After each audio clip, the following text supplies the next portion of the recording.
Hello everyone, good day. Today we are going to talk about the poems published by our national hero, Dr. Rizal. And by the way, this is Hymm's Christian E. Poyo, your reporter for today, a second-year BS in Chemistry student from 2H1 section. But before anything else, I would like to remind everyone that this report is just about the poem itself. The copy of the poem is not included here. However, together with this video, I've posted a compilation of the poems that are to be discussed here, and you may use them as your references. Let us start first with our first poem entitled Hymm to Talisay. It was published on year 1895. This poem was originally written in Spanish. Dr. Rizal wrote this for his pupils to sing while they rendezvous under the Talisay tree. Hymm to Talisay tells us that the children of today have the potential to make good changes in the future. Dr. Rizal conducted his teaching lessons at his home in Talisay near Dapitan, where he had his farm and hospital. Hymm to Talisay was written by Rizal for his pupils to sing while they rendezvous under the Talisay tree. Dr. Rizal spent most of his days in Dapitan with his pupils, and he taught them not to be afraid of anything, including the ghosts in the balite trees. He has even challenged them by letting them climb balite trees while singing this. This poem was originally written in Spanish. In this poem, Dr. Rizal has taught his pupils to not to be afraid and to fight for their rights. Furthermore, Hymm to Talisay tells us that the children of today have the potential to make good changes in the future. The poem's totality tells us about the place Talisay and Rizal's Syrian life in exile. Our second poem would be My Retreat or Mi Retiro in Spanish. It was published on the same year as the Hymm to Talisay, year 1895. On October 22, 1895, Dr. Rizal sent this poem to his mother, Doña Teodora, to speak about his tranquil life in Dapitan. My Retreat poem tells us about Dr. Rizal's exile in Dapitan from 1892 to 1893. This other poem that our hero wrote is about how he found a home in Dapitan. In the year 1892, Dr. Rizal and his sister Lucia left Hong Kong for Manila. A year later, on August 26, 1893, Trinidad, Dr. Rizal's sister and Doña Teodora, his mother, followed him in Dapitan so that Dr. Rizal could give his mother her final eye treatment. His sisters and mother were with him until February 1895. On this date, his mother left and returned to Manila. The poem was written as a response to Doña Teodora's request that speaks about his well-being while in exile. Dr. Rizal sent this poem to his mother on October 22, 1895. This poem is regarded by some of Dr. Rizal's admirers as the most profound and noble poem he ever composed. All the critics agree that it is second only to Mi Ultimo Adios, or My Last Farewell. Through this poem, Dr. Rizal proved that life can still be abundant and full of achievements even in exile. He lived as a merchant, teacher, and a farmer. And he has also built 3 houses made from bamboo, wood, and nipa. The next poem that we are going to talk about is the Song of the Wanderer or Traveler. It was published on year 1896. This poem was written after Dr. Rizal was granted by the Malacanang to be a military doctor in Cuba. Due to his delight in receiving the news and the experience it gave to him, he wrote this poem. In this poem, Rizal talks about the loneliness of being a wanderer and the heartbreak of being a stranger in his motherland after being away for so long. Rizal's friend Blumentritt once advised Dr. Rizal, an exile in Dapitan, to offer his service as a military doctor in Cuba, which was raged by a yellow fever epidemic.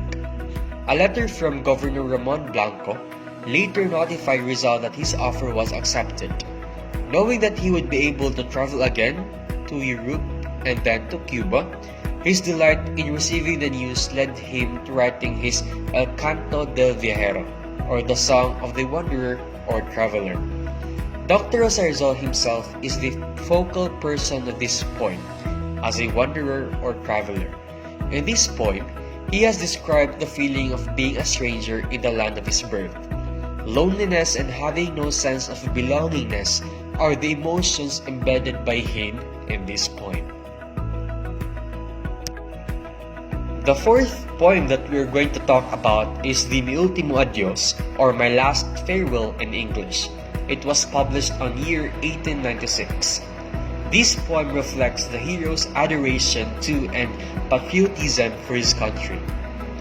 This untitled poem is considered as the most celebrated poem of the national hero. Rizal's friend, Mariano Ponce, was the one who titled the poem Mi Ultimo Pensamiento, or My Last Thought in English. Later, the poem was referred to as My Last Farewell, or in Spanish, Mi Ultimo Adios. Mi Ultimo Adios, a brilliant creation, was assumed to be written the night before Jose Rizal's execution on December 30, 1896. A day before his execution, he was visited by her mother, nephews, and siblings Lucia, Josefa, Trinidad, Maria, and Narcisa.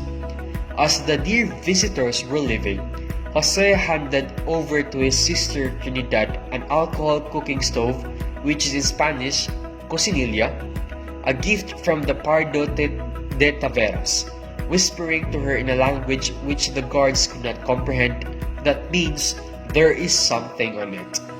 At their abode, the sisters discovered a folded paper inside the stove. That something was Rizal's unsigned, undated, and untitled poem consisting of 14 5-line stanzas. The Rizal family reproduced and distributed copies of it and sent copies to the hero's friends in the country and abroad. Widely regarded as the most patriotic poem in the world, it has been translated into at least 38 languages. The poem reflects the hero's adoration to and patriotism for his country. He requests his fellow men to pray for others who also have died and suffered for the country. He begged the Filipino people to never lose hope and faith in the Lord God. Forceful words were used to inspire them not to be discouraged by the oppression of the Spaniards. The next poem that we are going to talk about has no title, but it is called A Fragment. This short poem of Rizal has no title. It bespeaks of his thanksgiving to God for soothing him during his troubles and dark moments. In this poem, he also expressed his gratitude to God for allowing him to be born to a respectable and honorable family and to belong to a rich country. The difficulties and struggles of Rizal, which he suffered, and his sadness were evident in the verses of this poem. And lastly, the poem that we're going to talk about is called To My Fellow Children, the controversial poem. It is widely attributed to the Filipino national hero Jose Rizal, who supposedly wrote it in 1869 at the age of 8. The famous poem was a nationalistic artwork promoting the use of Tagalog or Filipino language by the Filipino people. The poem To My Fellow Children, Sa Aking Mga Kababata or Kabata, was traditionally believed to be the national hero's first written Tagalog poem at the age of 8 and was said to have been published posthumously many years after Rizal's death. However, recent investigations cast serious doubts concerning the assumed authorship of the poem. Many scholars today believe that the very young Rizal could have not written the nationalistic poem. For one thing, it is doubted that an 8-year-old child who normally just begins to read could write a 5-stanza poem with profound terms.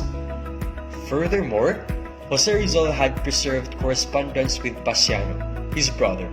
expressing that he had difficulties in using the Tagalog language, particularly in translation. More significantly, Jose admitted that he had only encountered the word kalayaan when he was already 21 years old.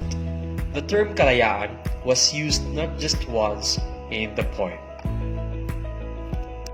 That's all for my topic, and once again, this is Hymm and I would like to thank everyone for listening. Have a good day.